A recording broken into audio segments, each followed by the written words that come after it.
ನಮಸ್ಕಾರ, ಆದಾಬ್, ಜೈ ಭೀಮ್. ನಾನು ನಿಮ್ಮ ಭಾಗ್ಯನಾರಾಯಣ ಬೊಗ್ಗವರಪು. ನೀವು ನೋಡ್ತಾ ಇದ್ದೀರಿ ಸುದ್ದಿ ಸರ್ಕಲ್.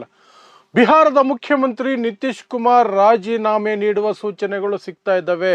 ಇನ್ನೊಂದು ವಾರದಲ್ಲಿ ನಿತೀಶ್ ಕುಮಾರ್ ಬಿಹಾರದ ಮುಖ್ಯಮಂತ್ರಿ ಸ್ಥಾನಕ್ಕೆ ರಾಜೀನಾಮೆ ಕೊಡಲಿದ್ದಾರೆ. ಆ ಮೂಲಕ ಕೊನೆಗೂ ಬಿಜೆಪಿ ಬಿಹಾರವನ್ನ ಸಾಧಿಸಿತೆ, ಬಿಹಾರದ ಮುಖ್ಯಮಂತ್ರಿ ಸ್ಥಾನವನ್ನು ಸಾಧಿಸಿತೆ ಅನ್ನುವಂತಹ ಪ್ರಶ್ನೆಗಳು ಬರ್ತಾ ಇದೆ.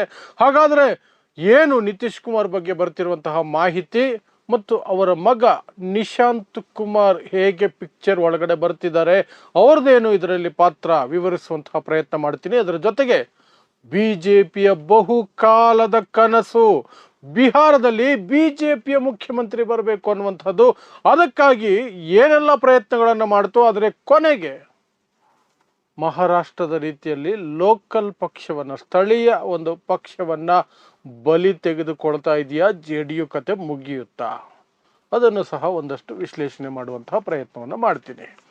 ಸೊ ನಿಮಗೆಲ್ಲ ಗೊತ್ತಿದ್ರೆ ಕಳೆದ 3-4 ತಿಂಗಳ ಹಿಂದೆ ಬಿಹಾರದಲ್ಲಿ ಚುನಾವಣೆಗಳಾಗಿತ್ತು. NDA ಪ್ರಚಂಡ ಬಹುಮತದಿಂದ ಅಧಿಕಾರಕ್ಕೆ ವಾಪಸ್ ಬಂದಿತ್ತು. ಆ ಸಂದರ್ಭದಲ್ಲಿ ಬಂದಂತಹ ಚರ್ಚೆಗಳು ಏನು ಅಂದರೆ, ನಿತೀಶ್ ಕುಮಾರ್ ಅವರ ವಯಸ್ಸು ಮತ್ತು ಆರೋಗ್ಯದ ಕಾರಣವನ್ನು ಮುಂದಿಟ್ಟು ಬಿಜೆಪಿ ಹೇಗಾದರೂ ಮಾಡಿ ನಿತೀಶ್ ಕುಮಾರ್ಗೆ ಮುಖ್ಯಮಂತ್ರಿ ಸ್ಥಾನವನ್ನು ತಪ್ಪಿಸುತ್ತೆ, ಮುಲಾಜೆ ಇಲ್ಲ, ಗ್ಯಾರಂಟಿ ತಪ್ಪಿಸುತ್ತೆ ಅನ್ನುವಂತಹ ಲೆಕ್ಕಾಚಾರಗಳು, ಮಾತುಗಳಿತ್ತು. ಬಟ್ ಅದು ಸಾಧ್ಯ ಆಗಿರಲಿಲ್ಲ. ನಿತೀಶ್ ಕುಮಾರ್ ಪಟ್ಟು ಹಿಡಿದ್ರು, ಮತ್ತೆ 10ನೇ ಬಾರಿಗೆ ಮುಖ್ಯಮಂತ್ರಿಯಾಗಿ ಪ್ರಮಾಣ ವಚನ ಸ್ವೀಕರಿಸಿದ್ರು. ಆಗಲೂ ಸಹ ಬರ್ತಿದ್ದಂತಹ ಸುದ್ದಿಗಳೇನು ಅಂದರೆ, ಯಾವುದೇ ದಿನ ಮೇ ಬಿ 6 ಮಂತ್ಸ್ ಆದಮೇಲೆ, 1 ವರ್ಷದ ಒಳಗೆ ನಿತೀಶ್ ಕುಮಾರನ್ನು ಕೆಳಗಿಳಿಸೋದಂತೂ ಗ್ಯಾರಂಟಿ. ಅಂತಹ ಸನ್ನಿವೇಶ ಬಂದರೆ ನಿತೀಶ್ ಕುಮಾರ್ ಮಗನಿಗೆ ಉಪಮುಖ್ಯಮಂತ್ರಿ ಪಟ್ಟದ ಆಮಿಷವನ್ನು ಅಥವಾ ಆಫರನ್ನು ಕೊಟ್ಟು ಅವರನ್ನು ಸಮಾಧಾನ ಮಾಡುವ ಪ್ರಯತ್ನ ಮಾಡಲಾಗುವುದು ಅಂತ, ಅದು ಈಗ ನಿಜ ಆಗುವ ರೀತಿ ಆಗ್ತಿದೆ. ಅಂತಹ ಸೂಚನೆಗಳು, ಅಂತಹ ಮಾಹಿತಿ ಬರ್ತಾ ಇದೆ. ನಿತೀಶ್ ಕುಮಾರ್ ಇನ್ನೊಂದು ವಾರದಲ್ಲಿ ಮುಖ್ಯಮಂತ್ರಿ ಸ್ಥಾನಕ್ಕೆ ರಾಜೀನಾಮೆ ಕೊಟ್ಟು ರಾಜ್ಯಸಭೆಗೆ ನಾಮಿನೇಷನ್ ಮಾಡಲಿದ್ದಾರೆ ಅನ್ನುವಂತಹ ಮಾಹಿತಿ ಬರ್ತಾ ಇದೆ. ಸೊ ಇನ್ನೊಂದು ಏನು ಊಹೆಗಳಿದ್ದಿದ್ದು, ನಿತೀಶ್ ಕುಮಾರ್ ಮಗ ನಿಶಾಂತ್ ಕುಮಾರ್ ಅವರಿಗೆ ಉಪಮುಖ್ಯಮಂತ್ರಿ ಪಟ್ಟ ಕೊಡೋದು, ಅದು ಸಹ ಈಗ ಆಲ್ಮೋಸ್ಟ್ ಕನ್ಫರ್ಮ್ ಆಗ್ತಾ ಇದೆ. ಅವರನ್ನು ಉಪಮುಖ್ಯಮಂತ್ರಿ ಮಾಡ್ತಾರೆ ಅನ್ನುವಂಥದ್ದು. ಅದನ್ನು ಪಾರ್ಟಿಯಲ್ಲಿ ಎಷ್ಟು ಜನ ಒಪ್ಕೊಳ್ತಾರೆ ಗೊತ್ತಿಲ್ಲ. ಯಾಕೆಂದರೆ ನಿಶಾಂತ್ ಕುಮಾರ್ ಪಾಲಿಟಿಕ್ಸ್ನಲ್ಲಿ ಆಕ್ಟಿವ್ ಆಗಿ ತೊಡಗಿಸಿಕೊಂಡಿಲ್ಲ. ಇತ್ತೀಚೆಗಷ್ಟೇ ಮುಖಾನೇ ಹೊರಗಡೆ ಇಟ್ಟಿರೋದು. ಅವರಾಯಿತು, ಅವರ ಜೀವನ ಆಯಿತು ಅಂತ ಸಪ್ರೇಟ್ ಆಗಿದ್ದಂಥವರು, ಅಂದರೆ ರಾಜಕೀಯದಲ್ಲಿ ಅವರು ಯಾವತ್ತೂ ಸಹ ತೊಡಗಿಸಿಕೊಂಡಿರಲಿಲ್ಲ. ಕಳೆದ 6-8 ತಿಂಗಳಿಂದ ಮಾತ್ರ ಅವರ ಹೆಸರು ಚಾಲ್ತಿಗೆ ಬಂದಿತ್ತು. ಯಾಕೆಂದರೆ ನಿತೀಶ್ ಕುಮಾರ್ ಆರೋಗ್ಯದಲ್ಲಿ ಏರುಪೇರಾಗ್ತಿದೆ, ಅವರ ಮಾನಸಿಕ ಆರೋಗ್ಯದ ಬಗ್ಗೆನೇ ಪ್ರಶ್ನೆಗಳು ಬಂದಾಗ ಮುಂದಿನ ಚುನಾವಣೆಯಲ್ಲಿ ಖಂಡಿತ ಬಿಜೆಪಿ ನಿತೀಶ್ ಕುಮಾರನ್ನು ಪಕ್ಕಕ್ಕೆ ಸರಿಸುತ್ತೆ, ಬಿಜೆಪಿ ಮುಖ್ಯಮಂತ್ರಿ ಆಗ್ತಾರೆ, ನಿತೀಶ್ ಕುಮಾರ್ ಮಗನನ್ನು ಉಪಮುಖ್ಯಮಂತ್ರಿ ಮಾಡ್ತಾರೆ ಅಂದಾಗಲೇ, ಅಂತಹ ಊಹೆಗಳು ಬಂದಾಗಲೇ ನಿಶಾಂತ್ ಕುಮಾರ್ ಹೊರಗಡೆ ಬಂದು ಕಾಣಿಸ್ಕೊಂಡಿದ್ದು. ಅಲ್ಲಿಯವರೆಗೆ ನಿಶಾಂತ್ ಕುಮಾರ್ ಬಗ್ಗೆ ಯಾರಿಗೂ ಹೆಚ್ಚಿನ ಮಾಹಿತಿನೇ ಇರಲಿಲ್ಲ. ಚುನಾವಣೆ ಸಂದರ್ಭದಲ್ಲಿ ಸ್ವಲ್ಪ ತೊಡಗಿಸಿಕೊಂಡಂತೆ ಕಂಡರು, ಆದರೂ ಸಹ ದೊಡ್ಡ ಮಟ್ಟದಲ್ಲಿ ಪೂರ್ಣ ಪ್ರಮಾಣದಲ್ಲಿ ರಾಜಕಾರಣಿಯಾಗಿ ಯಾವತ್ತೂ ಕಾಣಿಸ್ಕೊಂಡಿರಲಿಲ್ಲ. ಅಂಥವರನ್ನು ಉಪಮುಖ್ಯಮಂತ್ರಿ ಮಾಡೋದಾದರೆ JDU ಒಳಗಿರುವಂತಹ ಸೀನಿಯರ್ ಲೀಡರ್ಗಳು, ಇತರೆ ಲೀಡರ್ಗಳು ಒಪ್ಪಿಕೊಳ್ತಾರಾ ಅನ್ನುವಂತಹ ಪ್ರಶ್ನೆಗಳು ಸಹ ಈಗ ಬರ್ತವೆ. ಬಟ್ ಅದು ಸೆಕೆಂಡ್ರಿ. ಮೊದಲಿಗೆ ಇದು ನಿಜಾನ ನಿತೀಶ್ ಕುಮಾರ್ ರಾಜೀನಾಮೆ ಕೊಡ್ತಿರೋದು, ಅದು ದೊಡ್ಡ ಪ್ರಶ್ನೆ ಆಗತ್ತೆ.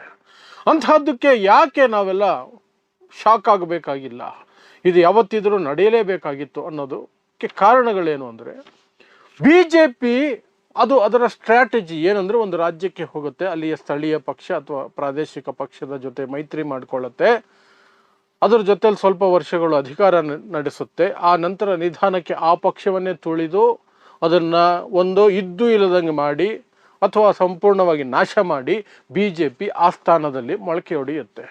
ಅದನ್ನು ನಾವು ಮಹಾರಾಷ್ಟ್ರದಲ್ಲಿ ನೋಡಿದ್ವಿ. ಶಿವಸೇನೆಯನ್ನು ಮುಗಿಸಿದ್ರು. ಏಕನಾಥ್ ಶಿಂದೆಯನ್ನು ಉದ್ಧವ್ ಠಾಕ್ರೆ ವಿರುದ್ಧ ಎತ್ತಿಕಟ್ಟಿದ್ರು. ಉದ್ಧವ್ ಠಾಕ್ರೆನ ಮುಖ್ಯಮಂತ್ರಿ ಸ್ಥಾನದಿಂದ ಕಿತ್ತು ಬಿಸಾಕಿದ್ರು. ಏಕನಾಥ್ ಶಿಂದೆನ ಮುಖ್ಯಮಂತ್ರಿ ಮಾಡಿದ್ರು. ನೆಕ್ಸ್ಟ್ ಚುನಾವಣೆಯಲ್ಲಿ ಏನು ಮಾಡಿದ್ರು, ಏಕನಾಥ್ ಶಿಂದೆನ ಮುಖ್ಯಮಂತ್ರಿ ಮಾಡಲಿಲ್ಲ, ಉಪಮುಖ್ಯಮಂತ್ರಿ ಮಾಡಿಟ್ಟಿದ್ದಾರೆ. ಈಗ ಪಕ್ಷವು ಹೋಳಾಯಿತು. ಆ ಪಕ್ಷವನ್ನು ಸ್ಥಾಪನೆ ಮಾಡಿದ್ದು ಬಾಳ್ ಠಾಕ್ರೆ ಮಗ ಉದ್ಧವ್ ಠಾಕ್ರೆಗೆ ಆ ಪಕ್ಷ ಇಲ್ಲ, ಆ ಚಿಹ್ನೆ ಇಲ್ಲ. ಅಂತಹ ಗೇಮುಗಳನ್ನು BJP ತುಂಬ ಜಾಗರೂಕತೆಯಿಂದ ಚಾಣಾಕ್ಷತನದಿಂದ ಆಡುತ್ತೆ ಮತ್ತು ಸಫಲ ಸಹ ಆಗುತ್ತೆ. ಅದೇ ಲೆಕ್ಕಾಚಾರಗಳನ್ನು ಕರ್ನಾಟಕದಲ್ಲಿ ಮಾಡ್ತಾ ಇದೆ.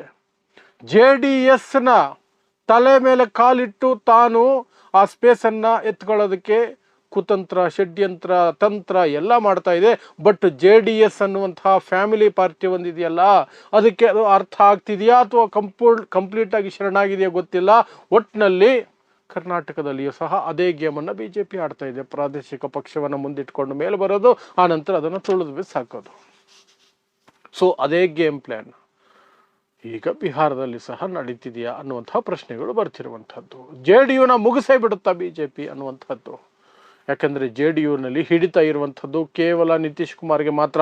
ನಿತೀಶ್ ಕುಮಾರ್ ಈಗ ಮುಖ್ಯಮಂತ್ರಿ ಸ್ಥಾನದಿಂದ ಕೆಳಗಿಳಿದು ರಾಜ್ಯಸಭೆಗೆ ಹೋಗಿ ಪೂರ್ಣ ಪ್ರಮಾಣದ ರಾಜಕಾರಣದಿಂದ ಹಿಂದೆ ಸರಿದರೆ ವಯಸ್ಸಿನ ಕಾರಣಕ್ಕೆ, ಆರೋಗ್ಯದ ಕಾರಣಕ್ಕೆ.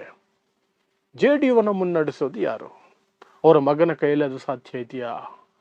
ಅವರ ಮಗನನ್ನು ಕೇವಲ ಒಂದು ಕೈಗೊಂಬೆ ರೀತಿಯಲ್ಲಿ BJP ಬಳಸ್ಕೊಂಡು JDUನ ಸಂಪೂರ್ಣವಾಗಿ ಕಬಳಿಸ್ಬಿಡುತ್ತಾ, ಒಂದು ಮರ್ಜ್ ಮಾಡಿಕೊಳ್ಳೋದು ಅಥವಾ ಇದ್ದು ಇಲ್ದಂಗೆ ಸೆಕೆಂಡ್ರಿ ಪಾರ್ಟಿ ಮಾಡಿ ಬಿಸಾಕೋದು. ಆ ಸಾಧ್ಯತೆಗಳನ್ನು ಸಹ ನಾವು ತೊಡೆದು ಹಾಕಂಗಿಲ್ಲ. ಬಟ್ ರಿಸಲ್ಟ್ ಬಂದ ಸಂದರ್ಭದಲ್ಲಿಯೂ ಸಹ ಆಗಲೇ ನಿತೀಶ್ ಕುಮಾರನ್ನು ಪಕ್ಕಕ್ಕೆ ಸರಿಸ್ಬಿಡ್ತಾರೆ ಅನ್ನುವಂತಹ ಮಾಹಿತಿ ಇತ್ತು. ಯಾಕೆಂದರೆ ರಿಸಲ್ಟಲ್ಲಿ BJPಗೆ 89 ಸೀಟು, ಲಾರ್ಜೆಸ್ಟ್ ಪಾರ್ಟಿ. JDUಗೆ ಬಂದಿದ್ದು 85 ಸೀಟು. ಇನ್ನು ವಿಪಕ್ಷಗಳು ಬಿಡಿ, ಅವು ಗುಡಿಸ್ಕೊಂಡು ಹೋಗ್ಬಿಟ್ಟು ಅದರ ಲೆಕ್ಕ ಹೇಳೋದೇ ಬೇಕಾಗಿಲ್ಲ. ಸೊ ಅವೆರಡೂ ಸಹ ಪಕ್ಷಗಳಿದ್ವು. ಆಗಲೇ BJP ಕಡೆಯಿಂದ ಒಂದು ಆಸೆ ಚಿಗುರಿತ್ತು, BJP ಮುಖ್ಯಮಂತ್ರಿ ಮಾಡೋಣ ಅಂತ. ಬಟ್ ನಿತೀಶ್ ಕುಮಾರ್ ಜನಪ್ರಿಯತೆಯನ್ನು ಮುಂದಿಟ್ಕೊಂಡು ನಿತೀಶ್ ಕುಮಾರನ್ನು ಮುಟ್ಟಿದ್ರೆ ಸಮಸ್ಯೆ ಆಗಬಹುದು ಅನ್ನೋ ಕಾರಣಕ್ಕಾಗಿ ಆಗ ಮುಖ್ಯಮಂತ್ರಿ ಮಾಡಿದ್ರು. ಕೊನೆಗೂ ಈಗ ಸಫಲ ಆಗ್ತಿದ್ದಾರೆ ಅನ್ನುವಂತಹ ಸೂಚನೆಗಳು, ಲಕ್ಷಣಗಳು ಕಂಡು ಬರ್ತಾ ಇದ್ದಾವೆ. ಅದಕ್ಕೊಂದು ಕ್ಲಾರಿಟಿ ಇನ್ನೊಂದು 2-3 ದಿನದಲ್ಲಿ ಸಿಗುವಂತಹ ಎಲ್ಲ ಸಾಧ್ಯತೆಗಳು ಇದೆ. ಸೊ ಗೊತ್ತಿಲ್ಲ, ಬಿಹಾರದಲ್ಲಿ ಮೊದಲ ಬಾರಿಗೆ BJP ಅಧಿಕಾರಕ್ಕೆ ಬಂದುಬಿಡುತ್ತಾ? BJP ಮುಖ್ಯಮಂತ್ರಿ ಅಧಿಕಾರಕ್ಕೆ ಬರ್ತಾರ? ಬಂದರೆ ಯಾರು ಬರ್ತಾರೆ?